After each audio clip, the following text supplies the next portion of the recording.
गुरु प्यारी साध संगत जी, राधा स्वामी जी।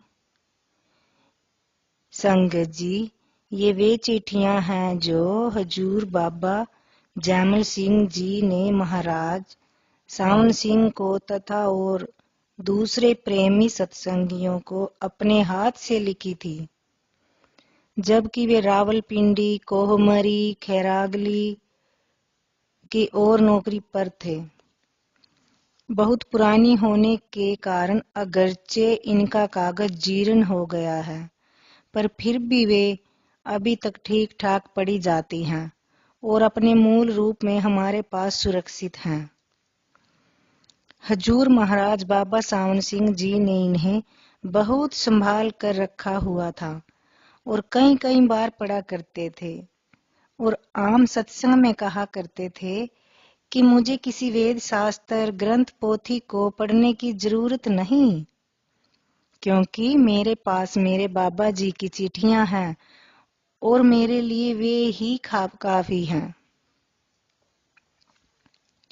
ये चिट्ठियां उस समय की गुरमुखी में पत्र लिखने के तरीके के अनुसार मीठी पंजाबी बोली में लिखी हुई हैं। इनमें डेरे के अंदर के कुएं, स्वामी सागर, दरबार घर, सत्संग घर, कोठरियां, चौबारे और नाम घर के बनने का वर्णन है। पर हर एक चिट्ठी आधी से ज्यादा आध्यात्मिक वचनों से परिपूर्ण है। इन्हें पढ़ने से ऐसा लगता है कि मानो हम बाबा जैमल सिंह जी महाराज का सत्संग सुन रहे हैं।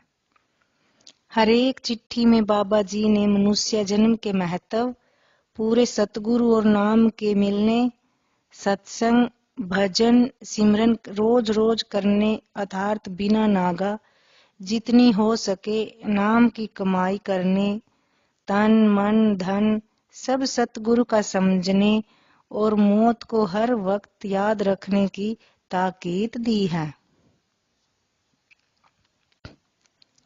और यह नतीजा निकाला है कि आप अपने अहंकार को त्याग कर सब कुछ सतगुरु के हवाले करके अथवा उसे सतगुरु का समझकर संसार में कामकाज करो, चाहे दुनियावी हो चाहे परमार्थी। अपने आप को बीच में से निकाल लेने की इतनी ताकीद की है कि कुछ कहा नहीं जा सकता, तथा कहा है कि अपने आप को सतगुरु का कारिंदा समझो, सतगुरु पर सच्ची प्रीत और प्रतीति के साथ पूरा भरोसा रखो। ऐसी रहनी के द्वारा एक दिन सचखंड जरूर पहुंचोगे जी और अपना मनुष्य जन्म सफल कर लोगे जी। महाराज बाबा जैमल सिंह जी ने इन चिट्ठियों में महाराज सावन सिंह जी के प्रति ऐसा प्रेम प्रकट किया है जिसकी मिसाल नहीं मिलती। जैसा कि बाबा जी महाराज ने लिखा है, बरखुरदार बाबू सावन सिंह, तुम मेरे निज प्राण हो, तुम मेरे बेटे हो, गुरमुख हो, मैं तुम पर बहुत बहुत राजी खुश हूँ। तुम एक दिन जरूर सचखंड पहुंचोगे और वहां सदा मेरे साथ रहोगे, फिर जन्म नहीं होगा जी। इन चिट्ठियों में बाबा जी ने कुछ हुक्म केवल महाराज सावन सिंह जी के लिए ही लिखे हैं, जिन्हें मानकर महाराज जी ने बाबा जी की खुशी और प्रसन्नता प्राप्त की। परंतु ये हुक्म आम सत्संगी के वास्ते नहीं हो सकते हैं, इसलिए सत्संगी इन हुक्मों को अपने ऊपर घटाने की कोशिश न करें, लेकिन परमार्थी हिदायतों और वचनों पर अमल करके लाभ उठाएं। एक चिट्ठी में बाबा जी महाराज ने सच्चे वैरागी के बारे में बहुत खोल कर लिखा है। यह महाराज बाबा सावन सिंह जी की उस चिट्ठी का जवाब है जिसमें उन्होंने वैराग्य में आकर नौकरी छोड़कर बाबा जी के चरणों में रहने का विचार किया था। बाबा जी समझाते हैं कि जो प्रेमी तन मन धन सतगुरु के हवाले करके अर्थात सब कुछ सतगुरु का समझकर और दुनिया में अपने आप को सतगुरु का कारिंदा समझकर रहता है, सच्ची प्रीत और प्रतीति के साथ सतगुरु पर भरोसा रखता है और उनके हुक्म के अनुसार भजन सिमरन करता है, वह सच्चा वैरागी है। जैसे गृहस्थ में जो रहे उदास, कह नानक हम ताके दास। एक चिट्ठी में हजूर बाबा जी महाराज जी को सत्संगी की रहनी के बारे में लिखते हैं कि आपको किस तरह रहना चाहिए, अर्थात आपकी दिनचर्या क्या होनी चाहिए, वह पढ़ने योग्य है। अगर सत्संगी बाबा जी की कही हुई रोज की दिनचर्या पर अमल करें तो वे जीते जी मुक्ति प्राप्त करके सीधे सचखंड पहुंच जावें जी। हजूर स्वामी जी महाराज ने सन 1878 में चोला छोड़ने से पहले बाबा जी को पंजाब में नाम का प्रचार करने का खास हुक्म दिया था। बाबा जी ने ब्यास नदी के किनारे गुफा बनाकर वर्षों अभ्यास किया और वहां पर डेरा बनाकर नाम का प्रचार किया और सन 1903 में हजूर महाराज सावन सिंह जी को नाम का प्रचार करने का हुक्म दिया।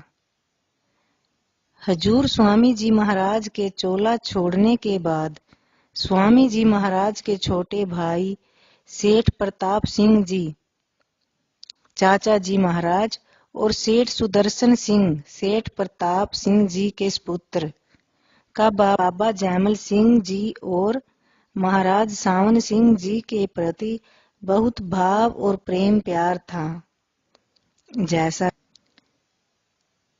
जैसा कि इन चिट्ठियों से प्रकट होता है, स्वामी जी महाराज की धर्मपत्नी माता राधा जी का भी बाबा जी के प्रति बहुत प्रेम भाव था और माता जी ने बाबा जी से आग्रह किया कि स्वामी जी महाराज के हुक्म के अनुसार पंजाब में नाम का प्रचार जारी रखें।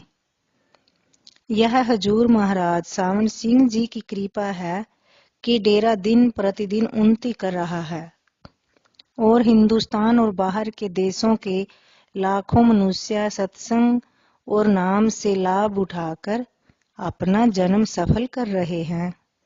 यह सब कुल मालिक राधा स्वामी दयाल अनामी पुरुष की अपार दया है और हम उनका धन्यवाद करते हुए प्रार्थना करते हैं कि हम पर सदा ही अपनी दया मेहर बख्शते रहें और हम उनकी दया मेहर के द्वारा भजन सिमरन करते हुए उनके चरणों में समा जाएं। इन पत्रों का क्रम जहां तक हो सका है तारीख के अनुसार रखा गया है जी, पर कुछ पत्रों में तारीख बराबर न होने या न पढ़ी जाने के कारण हो सकता है कि कुछ पत्र तारीख के अनुसार ठीक क्रम में न हों।